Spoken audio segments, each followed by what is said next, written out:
Hallo und herzlich willkommen zu Ne Zeit im Griff, dem Podcast rund um Termine, Zeit und Planung im Alltag. Schön, dass ihr dabei seid. Vergesst nicht, unseren Podcast zu abonnieren und die Glocke zu aktivieren, um keine Folge zu verpassen. Zeit ist ein faszinierendes Thema, oder? Wir sprechen jeden Tag darüber, aber wie machen wir das eigentlich auf Deutsch? Beginnen wir mit dem Wort heute. Was bedeutet das genau? Heute bezieht sich auf den aktuellen Tag. Wenn wir sagen, heute ist Montag, meinen wir den ganzen Tag von jetzt bis Mitternacht. Es ist nützlich, um Pläne für die nächsten Stunden zu besprechen. Ganz genau. Und wenn wir über morgen sprechen, meinen wir den Tag nach heute. Es ist interessant, wie ein Wort so viel über unsere Pläne und Erwartungen ausdrücken kann. Wie benutzt man morgen im Gespräch? Morgen ist praktisch für Pläne und Vorfreude. Wir könnten sagen, morgen gehe ich ins Kino. So wissen alle, dass der Plan für den nächsten Tag gilt. Aber was, wenn es um Pläne in der nächsten Woche geht? Dafür nutzen wir nächste Woche. Es ist hilfreich, um Pläne klar zu definieren, die nicht sofort, aber auch nicht in ferner Zukunft liegen. Ein Beispiel wäre: Nächste Woche treffe ich meine Freunde.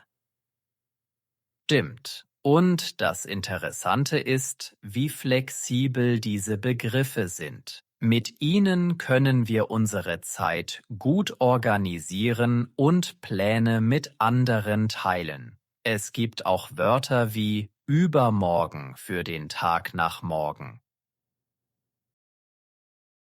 Übermorgen ist oft nützlich, wenn man etwas in naher Zukunft plant. Zum Beispiel: Übermorgen habe ich einen Arzttermin. Es ist spezifisch und hilft, Verwirrung zu vermeiden.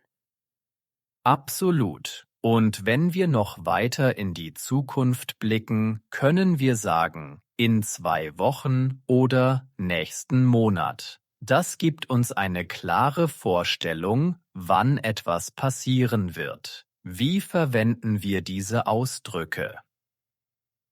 Diese Ausdrücke sind besonders gut für langfristige Pläne. In 2 Wochen bedeutet genau 14 Tage von heute. Das ist praktisch für Urlaubspläne oder wichtige Termine. Zum Beispiel: In 2 Wochen beginnt mein Urlaub.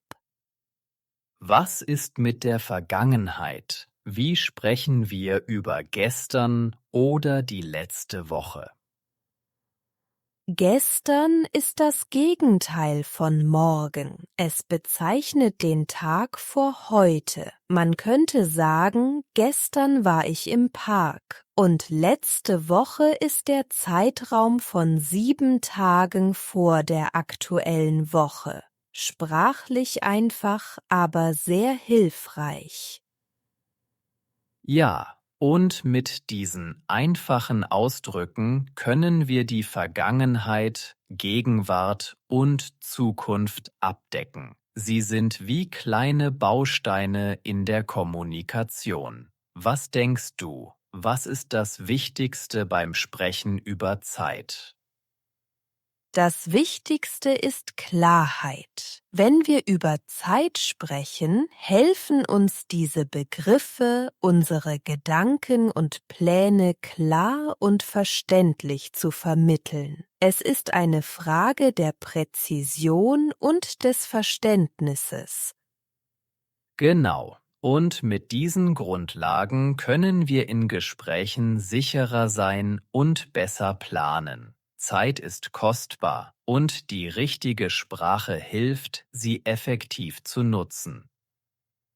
Nachdem wir uns mit der Zeit beschäftigt haben, kommen wir zu einem praktischen Thema: Termine. Wie vereinbaren wir auf Deutsch einen Termin und was tun wir, wenn wir ihn verschieben müssen?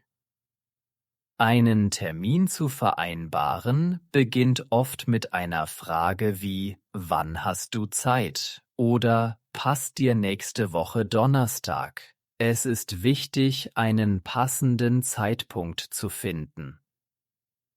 Genau. Und wenn beide Seiten einverstanden sind, bestätigt man mit: Okay, dann treffen wir uns am Donnerstag um 15 Uhr. Diese Klarheit ist entscheidend, um Missverständnisse zu vermeiden. Manchmal müssen Termine verschoben werden. Dafür gibt es hilfreiche Ausdrücke. Zum Beispiel „Können wir den Termin verschieben?" oder „Ich muss den Termin leider ändern." Oh, richtig. Und auch hier ist es wichtig, klar zu sein. Man könnte sagen: Können wir den Termin auf Freitag verschieben? So vermeidet man Verwirrung und zeigt Respekt für die Zeit des anderen. Wenn der andere zustimmt, sagt er vielleicht „Freitag passt gut" oder er schlägt eine Alternative vor. „Freitag kann ich nicht, aber Montag wäre möglich." Es ist auch höflich, sich zu entschuldigen, wenn man einen Termin verschieben muss. Ein einfaches „Es tut mir leid, aber ich habe einen wichtigen Grund“ zeigt Verständnis und Respekt. Und wenn der neue Termin feststeht, bestätigt man ihn oft mit „Dann also Montag um 10 Uhr." Eine schriftliche Bestätigung per Nachricht oder E-Mail kann auch hilfreich sein. Ja, besonders bei wichtigen Terminen wie Arztbesuchen oder Geschäftstreffen. Eine schriftliche Notiz hilft, den Überblick zu behalten und Missverständnisse zu vermeiden. Insgesamt ist es wichtig, flexibel und respektvoll zu sein. Jeder hat einen vollen Terminkalender und Veränderungen sind manchmal unvermeidlich. Genau. Die Fähigkeit, Termine klar zu organisieren und wenn nötig zu ändern, ist eine wertvolle Kommunikationsfähigkeit. Sie hilft im Alltag und im Berufsleben, effizient und zuverlässig zu sein.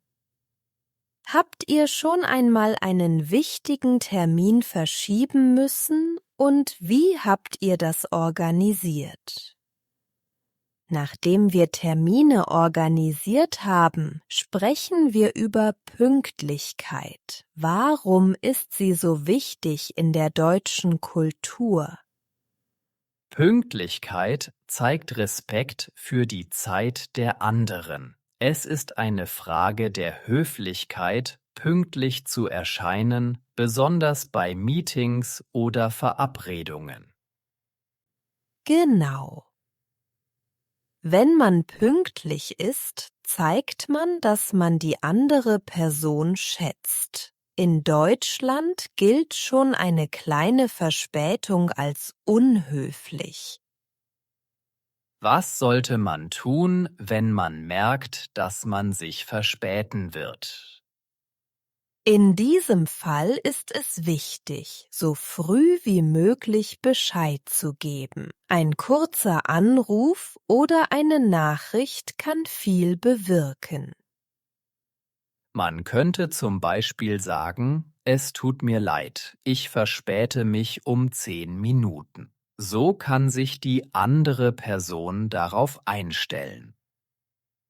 Und wenn man wirklich zu spät kommt, ist eine Entschuldigung angebracht. Ein einfaches „Entschuldigung für die Verspätung“ ist höflich. In Deutschland wird Pünktlichkeit auch in der Arbeitswelt großgeschrieben. Zu spät zu kommen kann als unzuverlässig angesehen werden. Stimmt. Deshalb planen viele Menschen Pufferzeiten ein, um Unvorhergesehenes zu vermeiden, wie etwa Staus oder Zugverspätungen. Was ist, wenn man zu früh ist? Ist das besser, als zu spät zu kommen? Zu früh zu kommen kann auch unhöflich sein. Es kann die andere Person unter Druck setzen oder stören. Der ideale Zeitpunkt ist wenige Minuten vor der vereinbarten Zeit. Also, es ist eine Kunst, genau zum richtigen Zeitpunkt zu erscheinen. Manchmal hilft es, in der Nähe zu warten, bis der Termin beginnt. Zusammenfassend ist Pünktlichkeit ein Ausdruck von Respekt und Verlässlichkeit. Sie schafft Vertrauen und erleichtert den Alltag. In der deutschen Kultur ist Pünktlichkeit eine Tugend. Sie zeigt, dass man organisiert ist und die Zeit anderer wertschätzt. Mit der richtigen Planung und Kommunikation kann man Pünktlichkeit leicht erreichen. Dies stärkt Beziehungen und vermeidet Missverständnisse. Es ist eine einfache, aber wirkungsvolle Art, seine Wertschätzung auszudrücken und professionell aufzutreten. Was sind eure persönlichen Tipps, um immer pünktlich zu sein und trotzdem stressfrei zu bleiben? Im letzten Kapitel haben wir über Pünktlichkeit gesprochen. Doch was tun wir, wenn Pläne sich plötzlich ändern? In solch einer Situation ist Flexibilität wichtig. Man muss lernen, schnell und effizient zu reagieren. Flexibilität bedeutet, offen für Alternativen zu sein und nicht starr an einem Plan festzuhalten. Genau. Wenn ein Meeting verschoben wird, sollte man überlegen, wie man die freie Zeit sinnvoll nutzen kann.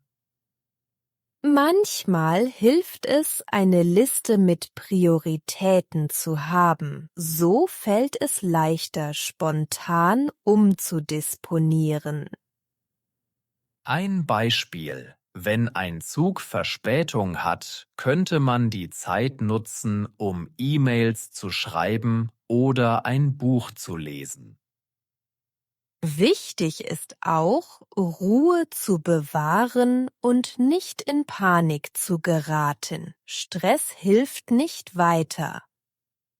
Kommunikation spielt eine große Rolle. Teilen Sie anderen rechtzeitig mit, wenn sich Ihre Pläne ändern. Ein kurzer Anruf oder eine Nachricht kann Missverständnisse vermeiden und zeigt Respekt.